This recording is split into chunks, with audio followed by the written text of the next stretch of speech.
Уважаемый Том Педарович, мы совсем недавно на коротке, правда, не все-таки виделись в Пекине, для этого несколько раз разговаривали по телефону. Начать нашу встречу хотел бы с наиболее чувствительной темы, с авиационной трагедии, которая произошла в нашем небе. И уже тогда, в нашем первом телефонном разговоре, я не только принес извинения за то, что трагедия произошла именно в небе России, но и выразил самые искренние соболезнования семьям погибших. Я хотел бы вот это все повторить, возобновить и сказать, что мы, безусловно, как и договаривались, оказываем всяческое содействие следствию. Следствие заканчивается.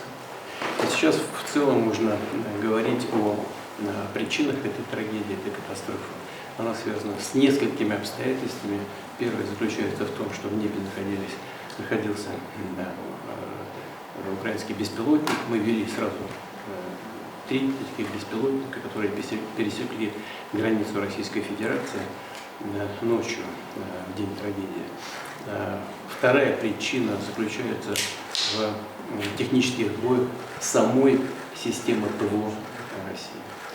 И 2 ракеты, которые были выпущены, они не поразили напрямую самолет. Если бы это произошло, рухнул бы на месте. А взорвались, может быть, это была самая ликвидация, в нескольких метрах, где-то примерно в 10 метрах. И поэтому поражение произошло, главным образом, не поражающими элементами боевыми, а, скорее всего, обломками самих ракет. Именно поэтому пилот и воспринял это как столкновение со стаей птиц, о чем он и передал российским диспетчерам, и это все зафиксировано в так называемых черных ящиках. Также ему было предложено, и это тоже в черных ящиках есть, хорошо, это слышно, совершить посадку в Махачкале, но он принял решение возвратиться в аэропорт базирования, ну а потом в Казахстан. Но тем не менее факт остается фактом.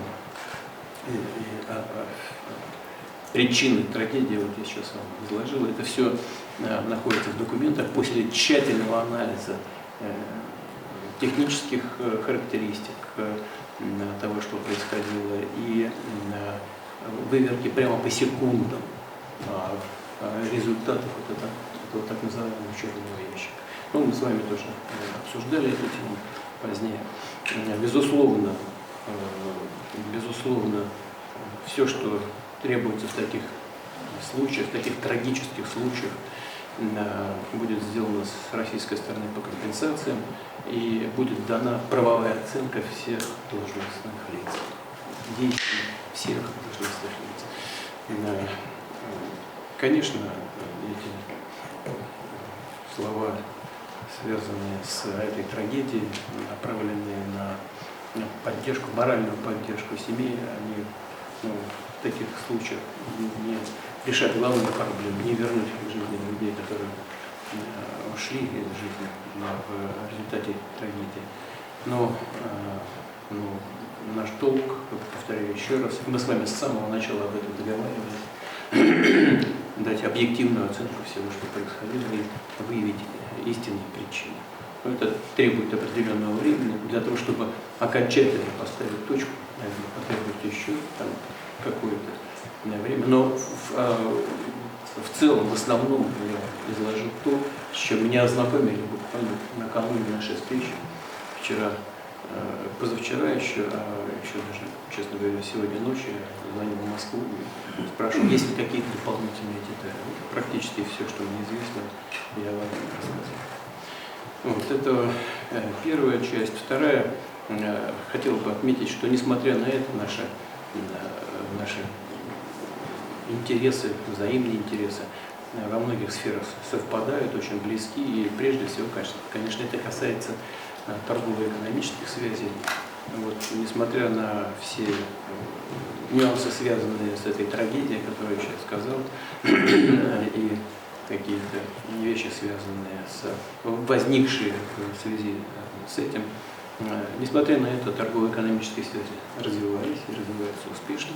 В прошлом году мы прибавили 16%, по-моему. Нет, прибавили где-то 6%. В этом году уже 16% с лишним торговых прибавили. Это очень хороший показатель. У нас, благодаря вашему вниманию к этой теме, всегда на высоком уровне находились наши гуманитарные связи. Мы сейчас еще поговорим об этом. И мы вам, за это благодарны, и мы, конечно, сами со своей стороны будем делать все, чтобы эта динамика сохранялась.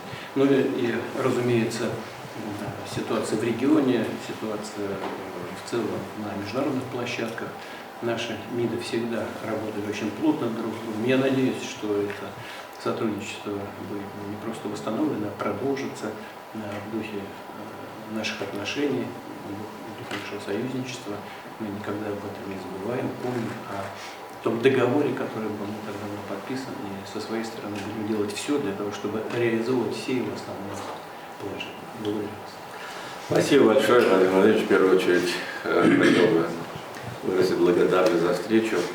Мы с вами, как вы отметили, в Пекине на коротке пообщались, а также буквально 2 дня назад я вам звонил в связи с вашим днем рождения. Хотел бы воспользоваться возможностью еще раз вас поздравить и пожелать всего самого доброго вам, вашим близким, дружественному народу России.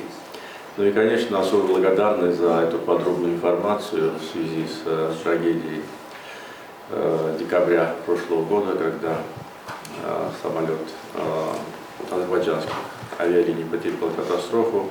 Мы с вами были сразу в контакте. Как вы помните, в этот трагический день я летел на встречу в Санкт-Петербург, и прямо из самолета, когда мне доложили об этом, вам позвонил, и мы выразили друг другу соболезнования. Также просил вас передать нашим коллегам, которые также участвовали в этом мероприятии, что по объективным причинам не смогу участвовать в неформальном саммите СНГ.